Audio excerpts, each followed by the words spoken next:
Happy international women's day, নারী দিবসের শুভেচ্ছা সবাইকে। তো আজকে নারী দিবসের সকালটা আমার কাটলো যোগা করে, আমার যোগা ক্লাসে।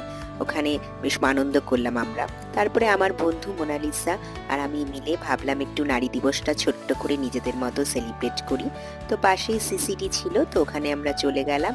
গিয়ে ওখানে দুজনে মিলে একটা কোল্ড কফি আর গার্লিক ব্রেড নিয়ে আমরা কিছুক্ষণ বসলাম। এই দু চারটি নিজেদের মতো কথা। যদিও আমার মনে হয় আলাদা করে ওমেন্স ডে বলে কিছু নেই, প্রত্যেকটা দিনই ওমেন্স ডে। তবুও যেই দিনগুলো স্পেশাল যেরম করে বলা আছে, সেই দিনগুলো একটু স্পেশাল ছোট করে সেলিব্রেট করলে ক্ষতি কি?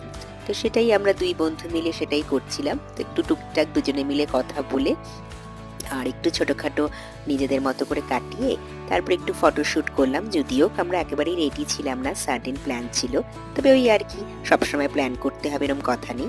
আজকের মতো এইটুকু।